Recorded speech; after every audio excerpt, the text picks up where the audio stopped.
Salut à tous les supporters de l'AS Monaco, j'espère que vous allez bien. Les autres, je vous en prie, venez, c'est le mercato. On va parler donc des derniers mouvements ainsi que des deux matchs amicaux parce que bon, je les ai pas vus donc il n'y a pas grand chose à dire. Mais on a joué contre Everton et le FC Valence. Donc après la fin de ma dernière vidéo mercato, il y a Jordi TGV Mboula, ou plutôt Jordi RER Mboula qui va au Cercle Bruges, donc prêté un an au Cercle Bruges.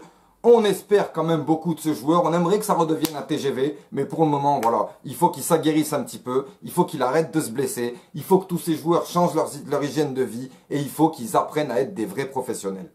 Donc c'est une bonne chose pour Jordi Mboula, parce que c'est un joueur quand même que j'apprécie, j'aime beaucoup sa façon de jouer, sa classe sur le terrain. Il l'a prouvé à maintes et maintes reprises, que ce soit à Barcelone ou à Monaco, avec les équipes jeunes, il est temps qu'il prouve quelque chose avec les pros. Alors en parallèle de la signature de notre gardien Benjamin Lecomte, on avait donc Adama Soumaoro qui passait sa visite médicale en même temps. Et il s'avère qu'elle a foiré. Alors là j'aimerais revenir parce que moi lorsque j'ai vu ce joueur, je ne le connaissais pas. Alors c'est le capitaine de Lille, apparemment même les joueurs là-bas l'appellent capitaine. Il est très important pour le LOSC, mais apparemment il a des problèmes de blessure. Et là sincèrement moi je suis d'accord pour dire que non, les problèmes de blessure on n'en veut plus. Enfin, la blessure, ça arrive, mais des joueurs blessés qui arrivent au club, non, c'est bon, terminé. Alors, Adama Soumaoro, il y a beaucoup de supporters monégasques qui étaient contre sa venue par rapport à ça. Il y a même un Lillois qui est venu me voir qui m'a dit « Tarek, j'ai hâte que vous nous preniez Soumaoro » parce que lui aussi, apparemment, il n'en pouvait plus. Alors, c'est important qu'il ait raté sa visite médicale à l'AS Monaco. Moi, je ne le connaissais pas, donc je ne peux pas juger, mais avec ce que j'ai entendu, c'est peut-être pas une mauvaise chose. Donc désolé Adama Soumaoro, en plus c'est dommage, hein, tu as l'air d'un super bon joueur, mais voilà, j'espère que les Lillois arriveront à faire quelque chose de toi si vraiment tu as des problèmes de blessure.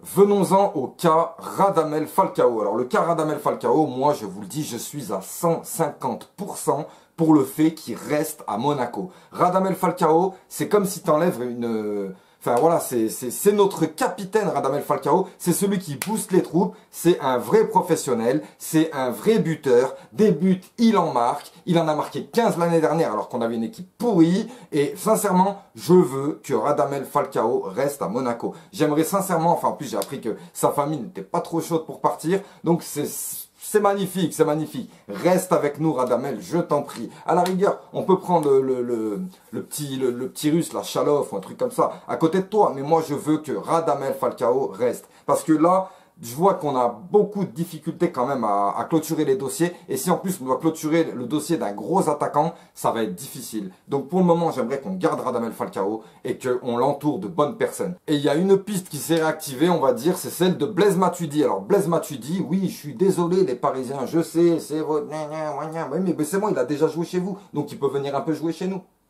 Blaise Matuidi, c'est pas une mauvaise idée. Par contre, la Juventus a plus ou moins affirmé le fait de vouloir s'en séparer. Par contre, ils ont élevé les exigences. Voilà, ils veulent 25 millions maintenant. Donc, il y a pas mal de clubs dessus. Et Monaco, bien sûr, se trouve sur le dossier. On va voir ce que ça peut donner. Parce que ça pourrait être pas mal quand même. Blaise Matuidi, ça peut apporter pas mal. Mais n'oublions pas qu'on est toujours en discussion avec Adrien Silva. Donc, on ne peut pas non plus cumuler autant de joueurs. Surtout qu'on doit encore en faire partir. Pour les matchs amicaux, j'espérais quand même que l'AS Monaco montre un autre visage que lors des premiers matchs amicaux parce que c'était vraiment pas terrible, même si on sait qu'on est en préparation. Mais voilà, je voulais quand même un autre visage. J'ai pas vu les matchs, hein, dommage, voilà, c'est sur internet, faut aller chercher les trucs, c'est difficile et surtout quand on travaille, on peut pas. Voilà, par contre, t'es sûr que tout le monde a entendu que Kylian Mbappé a marqué pendant un match amical. Hein. Ah oui, ça, France Info, France Inter, France que tu veux. Jouer contre Everton. Défaite 1-0 et le FC Valence, victoire 1-0. D'autant que j'aime le FC Valence, voilà, ça m'a fait plaisir un peu de jouer. Je suis connu là-bas en Espagne, hein, même qu'on m'appelle Señor Tajueco de la Debrificación. Donc une belle victoire d'après ce que j'ai pu entendre. On m'a dit qu'il n'y avait que deux joueurs qui n'étaient pas au niveau, c'était Ronny Lopez et Djibril Sidibé, bien entendu. Djibril Sidibé, bon, bah, peut-être que je sais pas encore, mais enfin, je sais pas ce qu'on va faire de toi.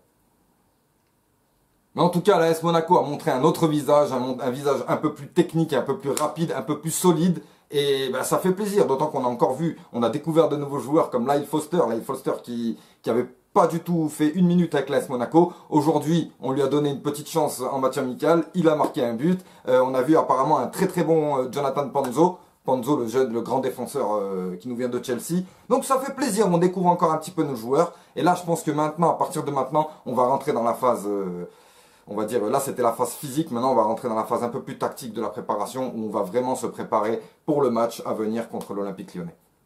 En attendant, on va essayer on va dire de concrétiser encore quelques bonnes occasions sur le mercato. Je rappelle que les meilleurs coups sur le mercato ne se font pas au début du mercato. Je vous rappelle qu'on a perdu Martial à minuit et on a perdu Mbappé à 1h. Donc, tu vois, le 31 août. Donc non, bien entendu, tout se fait souvent vers la fin. Lorsqu'il y a quelque chose qui se débloque, ça débloque plein de trucs, voilà. Tout comme d'un coup, toi, t'es tranquille et ça, tellement ça se débloque, ça arrive jusqu'à toi. On veut Ronny Lopez. Donc voilà, Ronny Lopez, j'entends pas mal de choses comme quoi on dirait qu'il a plus envie de jouer avec l'AS Monaco. Mais voilà, faut pas non plus abuser. Il a affirmé lui-même qu'il voulait être dans les 3 premiers cette année. Il a dit des choses. Bon, bien entendu, c'est le foot. Il y a beaucoup de business, il y a beaucoup d'infos, d'intox. On essaie de mesurer le pour et le contre. Mais voilà, pour le moment, il est à Monaco. Il s'entraîne avec Monaco. Et j'espère qu'il va augmenter son niveau. Parce que j'ai l'impression quand même que t'es 4 fois en dessous de Gelson Martins. Donc pour la prochaine semaine, j'aimerais qu'on me dise que Radamel Falcao reste à Monaco et que pourquoi pas Blaise Matuidi et Adrien Silva signent à Monaco. Ça m'irait très très bien, voilà. On est en train de s'armer pour faire quelque chose de bien et ça c'est important, ça me fait plaisir. Même si ça reste difficile. J'aimerais dire à certains que, il y en a carrément, ils disent on va aller en Ligue 2. Ah non c'est bon, ah non, là on va aller en Ligue 2. Oh les gars, calmez-vous un peu. Oh, il y en a un, il m'a sorti.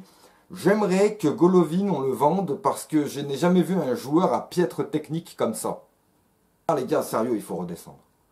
Golovin, il était peut-être pas bon contre Everton, mais il a foutu le feu contre Valence. Attention les gars, attention les niveaux de préparation, il y en a qui viennent d'arriver, il y en a qui viennent de partir, il y en a qui ont commencé depuis un mois. C'est difficile. Et je rappelle que tout comme le corps humain, voilà, il est important de mettre tout le groupe au même niveau. Et c'est ça qui est difficile lors d'une préparation. Sur ce, je vous souhaite une bonne journée, je vous dis à très bientôt.